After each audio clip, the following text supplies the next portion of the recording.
Chapter number 12 statistics को, और इसमें करेंगे हम एक्सरसाइज 12.1। पिछले एक्सरसाइज में आपको मैंने इसकी कुछ इंट्रोडक्शन दी थी। इस वीडियो में हम करेंगे एक्सरसाइज। चलिए करते हैं एक्सरसाइज 12.1 और उसका क्वेश्चन नंबर 1। तो क्वेश्चन नंबर 1 में कह रहा है, a survey conducted by our organization for the causes of illness and death among the women between the ages of 15 to 44 in years worldwide found the following figures in percentage। और कह रहा है कि एक सर्वे कंडक्ट की गई organisation के द्वारा, और किस चीज़ पे, कि वुमन के बीच में जो 15 से लेकर 44 एज की जो वुमेन्स हैं उनके बीच में बीमारी और डेथ के क्या कारण हो सकते हैं। तो जो उसने एक पूरा डाटा निकाला है उसकी आपको डिटेल दी है, और जो है उसमें भी आपको परसेंटेज में दी है। तो पहला है रिप्रोडक्टिव हेल्थ कंडीशंस की वजह से जो डेथ और इलनेस होती है वुमेन्स में, वो है 31.8%। सेकेंड चीज़ है न्यूरोफिजिस्टिक कंडीशन के द्वारा जो डेथ या इलनेस होती है वुमेन्स में, वो है आपको 25.4%। उसके बाद है इंजरीज चोट लगने की वजह से जो इलनेस या डेथ होती है उसकी परसेंटेज है 12.4। उसके बाद है कार्डियोवास्कुलर कंडीशंस की वजह से, दिल की बीमारी की वजह से जो बीमारी या डेथ होती है लेडीज में, उसकी जो है परसेंटेज कितनी है 4.3%। फिर रिस्पायरेटरी कंडीशन की वजह से जो इलनेस और डेथ होती है उसकी जो है परसेंटेज कितनी है 4.1। और अदर कॉजेज और कोई बीमारी के कारण हो सकते हैं उनकी वजह से डेथ की जो परसेंटेज है वो क्या है 22% है। अब इसको आपने इसका फर्स्ट पार्ट आपको दिया है कि आपको क्या करना है, रिप्रेजेंट द बार ग्राफ। तो आपको क्या बनाना, बार ग्राफ। चलिए इससे फटाफट से हम इसके लिए बार ग्राफ बनाते हैं, और उसके बाद उसके 3 क्वेश्चन है जिनको हम क्या करेंगे, सॉल्व करेंगे। चलिए अभी तो फर्स्ट दिया है कि represent the information given below above graphically. जो हमें इन्फॉर्मेशन दी गई है डाटा की, उसको हमें ग्राफ के थ्रू आपको बताना है, बार ग्राफ के थ्रू। तो चलिए पहले हम बार बना लेते हैं ग्राफ। तो मैंने आपको यहाँ ले लिया, ये आपका हो गया वाई एक्सिस, और ये आपका हो गया एक्स एक्सिस, और ये आपका हो गया ओरिजिन 0। अब देखिए जो गैप दिया है वो हमारा स्टार्ट हो रहा है 4 से, तो हम क्या करते हैं, हम 2 का गैप ले लेते हैं। ये मैंने ले लिया 2, 4, 6, 8, 10, 12, 14, 16, 18, 20, 20 तो बड़ा लिख देते हैं।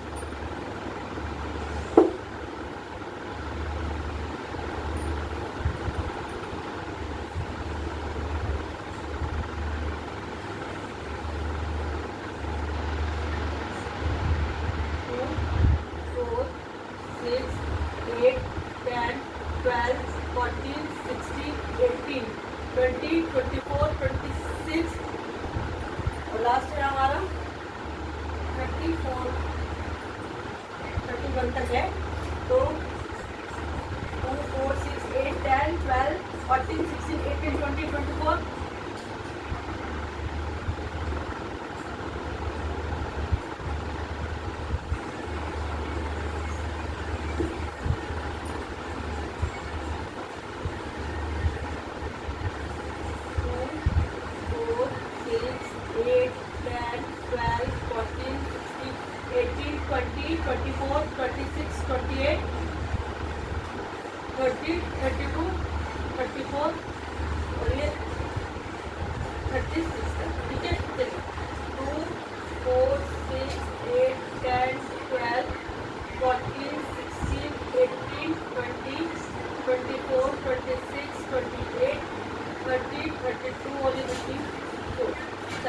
अब है सबसे पहले इसमें यहाँ पर दिया, ये आपका आ गया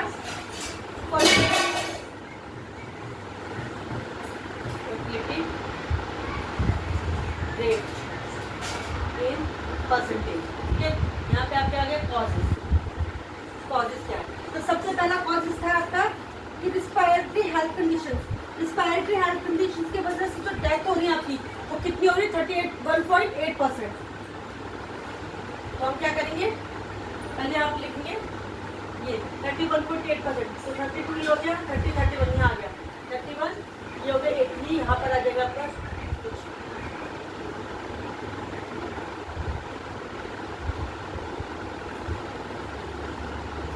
पहला अगर हम यहाँ पे लिख लेते हैं आपका reproductive health condition, productive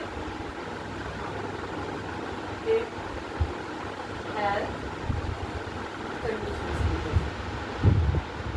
second, चलिए दूसरी कंडीशन दी थी न्यूरोफिजिस्टिक कंडीशन की वजह से, उसकी वजह से कितनी डेथ हो रही है 21.4%, सॉरी 25.4%। तो ये न्यूरोफिजिस्टिक कंडीशन की वजह से हो रही है, उसकी जो आपकी परसेंटेज है वो कितने 25.4%। तो ये लिखेंगे 25 का आपका 24 25 25.4% यहाँ आ जाएगा आपका ये यहाँ पर।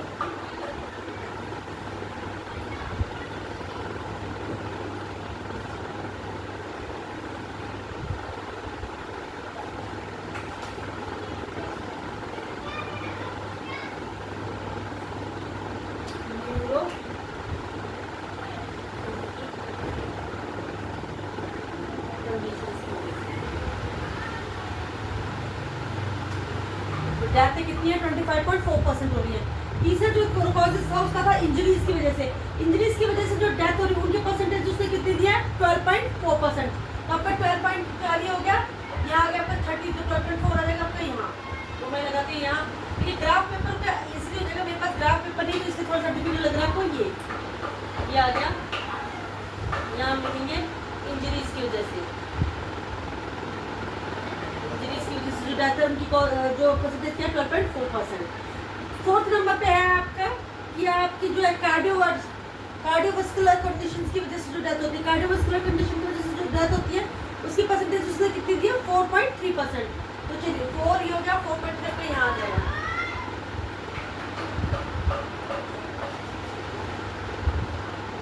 कार्डियोवास्कुलर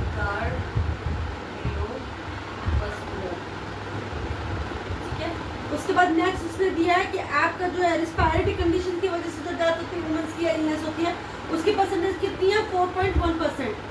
4.1% तो बहुत, ये 3 था हमारा, 4.1% आ जाएगा, ये यहाँ आ जाएगा।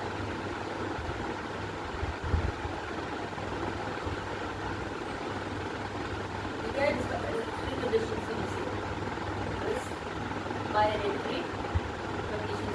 ठीक है। उसके बाद नेक्स्ट था आपका कि अदर कॉजेस क्या थे। अदर कॉजेस की वजह से होती है 22%।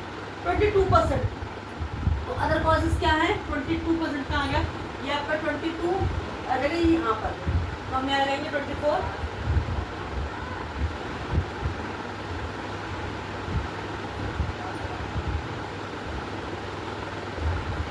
ये आपका आ गया।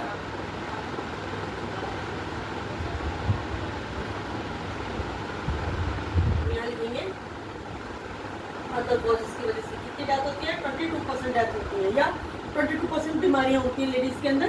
तो ये आपका ये आ गया। तो ये हमने बार बार के थ्रू फर्स्ट पार्ट जो इसका सॉल्व कर दिया कि represent the information given above graphically, ये तो हमने कर दिया। नेक्स्ट पूछा है which condition is the major cause of women ill health and death worldwide, यानी कि पूरे वर्ल्ड में जो वुमेन के बीच में बीमारी की और डेथ होने की जो सबसे बड़ा कारण है वो क्या है। तो सबसे बड़ा कारण क्या था आपका reproductive health condition, reproductive health condition है 31.8%। तो मैं आके लिखेंगे 31.8%। रीजन क्या है विच कंडीशन, तो ये लिखेंगे हम रिस्पायरेटरी कंडीशन। सेकंड पार्ट में रिस्पायरेटरी कंडीशंस जो है वो सबसे बड़ा रीजन है औरत में बीमारी का और डेथ का। अब थर्ड पार्ट में पूछा try to find out with the help of your teacher any 2 factor which play a major role in the causes. Second about being the causes. अब देखो सेकंड कंडीशन जो है तो थर्ड पार्ट में पूछा कि आपको टीचर से जब पूछ कर डिस्कस करके बता रहे कि क्या कारण होता है, तो क्या कारण होता है। एक तो लैक ऑफ नॉलेज कि वो इसमें इतनी ज़्यादा नॉलेज नहीं थी उन चीज़ों को लेकर, और लैक ऑफ ट्रीटमेंट। तो मैं लिखेंगे lack of knowledge and treatment, lack of knowledge and lack of medical facility भी बोल सकते हैं, मेडिकल फैसिलिटीज। ये तो रीजन है कि आप पहले उनको नॉलेज नहीं होती थी, और अगर नॉलेज होती थी भी तो क्या होता था कि उनको जो है अच्छी मेडिकल फैसिलिटीज नहीं मिल पाती थी, जिसके कारण औरतों में बीमारियां या डेथ ज़्यादा हो जाती थी। तो चलिए इसी के बाद क्वेश्चन हमारा कंप्लीट हो गया। अब हम करेंगे इसका सेकंड क्वेश्चन। करते हैं क्वेश्चन नंबर 2। क्वेश्चन नंबर 2 में कह रहा था following data on the numbers of girls to the nearest 10 per 1000 boys in different sections of Indian society is given below. अब आपको क्या दिया है यहाँ पर नंबर ऑफ गर्ल्स दिया पर 1000 बॉयज पर, कि हर 1000 लड़कों पर लड़कियाँ कितनी है डिफरेंट सोसाइटीज में, उसका आपको एक डाटा दिया हुआ है। तो क्या है सबसे पहले आगे आपको शेड्यूल कास्ट यानी SC में एससी में अगर 1000 बॉयज हैं तो गर्ल्स कितनी है ऊपर 940 गर्ल्स हैं। फिर आगे second schedule type, schedule type का जो है सेक्शन में अगर 1000 बॉयज हैं तो उन पर गर्ल्स के नंबर कितने हैं 970। थर्ड पार्ट आ गया आपका नॉन एससी और एसटी, यानी कि जो एससी भी नहीं है एससी नहीं है उनमें, यानी जनरल कैटेगरी आप कह सकते हो, उनमें जो पर 1000 बॉयज पे गर्ल्स के नंबर्स कितने हैं 920। फिर आप बैकवर्ड डिस्ट्रिक्ट्स में मतलब जो पिछड़े इलाके हैं उनमें पर 1000 बॉयज पे जो गर्ल्स के नंबर्स हैं वो कितने हैं आपके 950। उसके बाद देखिए नॉन बैकवर्ड डिस्ट्रिक्ट जो पिछड़े इलाके नहीं है उनमें पर 1000 बॉयज पे गर्ल्स के नंबर्स कितने 920 गर्ल्स हैं। फिर आप रूरल यानी कि ग्रामीण क्षेत्रों में हर 1000 बच्चे पे कितनी लड़कियां हैं लोगों पे 930 लड़कियां। उसके बाद है अर्बन, अर्बन यानी कि शहरों में हर 1000 बच्चे पे कितने, हर 1000 लड़के पे कितनी लड़कियां हैं 910 लड़कियां हैं। तो चलिए अब इससे वो बोल रहा है सबसे पहला पार्ट कि represent the information about biograph. सबसे पहले हमें क्या बनाना है बायोग्राफ बनाना है। तो चलिए हम शुरू करते हैं बायोग्राफ के लिए। ये मैंने ले लिया है आपका वाई एक्सिस और ये मैंने ले लिया है एक्स एक्सिस। अब ये 900 से शुरू हुआ है तो हम 910, 920, 930 से करेंगे, ठीक है। ये आगे हो गया 910, 920, 930, 940, 950, 960, 970, 980, 990। बस 80 तक ही ले सकते हैं क्योंकि लास्ट हमारा 70 तक ही है, तो या फिर हम ले लेते हैं अब तक भी 90 नहीं है क्या आपका 1000। यहाँ पे आएगा number of girls, number of girls पर 1000 बॉयज, ठीक है।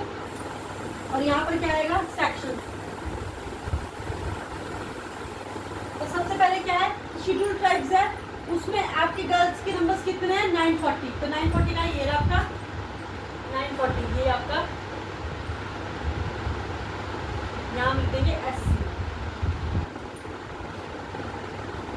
उसके बाद है शेड्यूल टाइप्स, शेड्यूल टाइप है 970, 970 कहाँ आ गया पे ये रहा।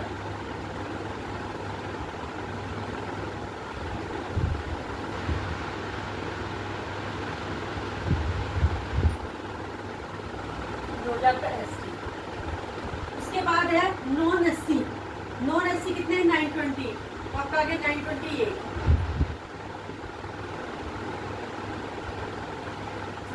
नॉन एससी, उसके बाद आगे बैकवर्ड डिस्ट्रिक्ट कितने हैं 950, ये आपका आगे 950।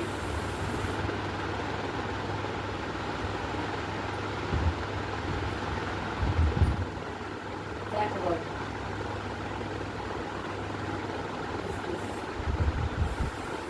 फिर है नॉन बैकवर्ड डिस्ट्रिक्ट में कितनी गर्ल्स हैं 920, तो ये आपका आगे यहाँ पे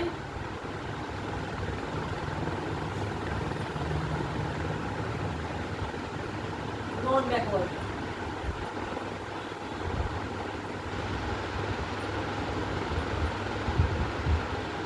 उसके बाद है रूरल, रूरल में कितना है 930, तो ये आपका आ गया 930।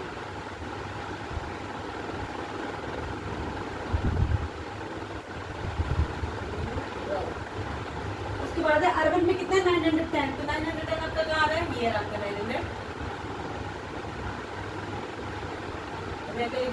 अर्बन, तो ये बार ग्राफ शो करना था, बार ग्राफ हमने शो करके आप इसको क्या कर सकते हैं पेंसिल से शेड भी कर सकते हैं, ठीक है।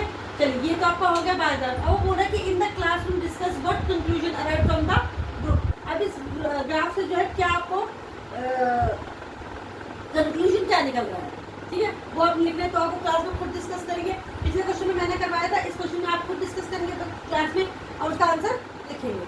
चलिए अब करेंगे इसका next question. Question number 3, question number 3 में कह रहा है given below are the seats won by different political parties in the polling outcomes of the state assembly election। यानी कि स्टेट असेंबली इलेक्शन में जो डिफरेंट पार्टीज ने सीट्स वोन किया उनका आपको एक डाटा दिया हुआ है। Parties of political parties A B C D E and F, और उन्होंने सीट के पार्टी ए ने भी विन किए 75 सीट्स, बी पार्टी ने जीत किए 55, सी ने किए 37, डी ने किए 29 सीट्स, ई ने किए 10 सीट्स और आपको मिली है 37 सीट्स। वो कह रहा है फर्स्ट पार्ट में draw bar graph to represent the result. आपको पोलिंग रिजल्ट दिखाने के लिए क्या शो करना है, बार ग्राफ बताना है। तो चलिए बार ग्राफ बना लेते हैं। ये मेरा हो गया एक्स एक्सिस, ये मेरा हो गया वाई एक्सिस। एक्स एक्सिस पर दिया है आपको पॉलिटिकल पार्टी के नाम और सीट्स कौन दिया है। तो ये कितना है, 10 से करेंगे 10, 20, 30, 40, 50, ठीक है। तो हम शुरू करते हैं 10, 20, 30, 40, 50, 60, 70, 80, ठीक है। चलिए अभी आपको दे दिया, अब नीचे देंगे सीट। सबसे पहले दिया है कि पॉलिटिकल पार्टी ए ने कितनी सीट जो है ये है कौन की है 75, तो लिखेंगे ये आगे 75, ये आगे 75, 70 80 के बीच में। यहाँ लिखेंगे पार्टी ए, पार्टी ए, यहाँ भी लिख सकते हैं आप, ठीक है। यहाँ पर लिखेंगे पॉलिटिकल पार्टीज,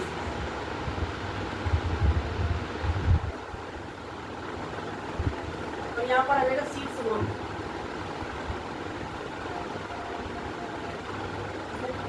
बी पार्टी ने कितनी सीट फोन की है 55, तो चलिए अब ऐसे 40, 50, 50 या 55, ये आ गया 55।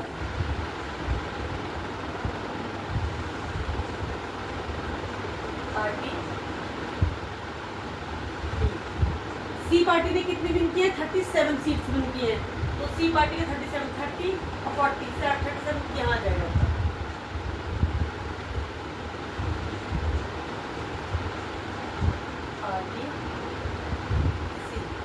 डी ने कितनी की है 29, 29, 20 और 9, ये आगे 29 यहाँ पे।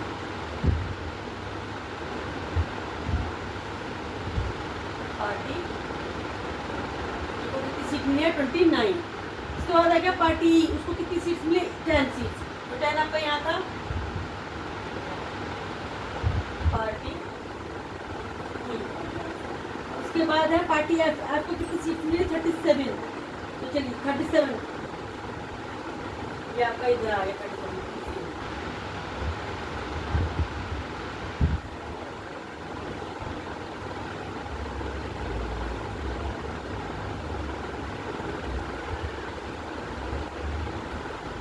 पार्टी एफ, पार्टी एफ कितनी 37 सीट। चलिए बाद आपके थ्रू तो हमने शो कर दिया है। सेकंड पार्ट पूछा विच political party one the maximum numbers of seat, यानी कौन सी ऐसी पार्टी जिसको सबसे ज्यादा सीट्स जो है मिली है। तो कौन सी पार्टी को मिली है, पॉलिटिकल पार्टी ए को सबसे ज्यादा सीट मिली कितनी 75 सीट, तो लिखेंगे हम यहाँ पे पार्टी पॉलिटिकल पार्टी ए।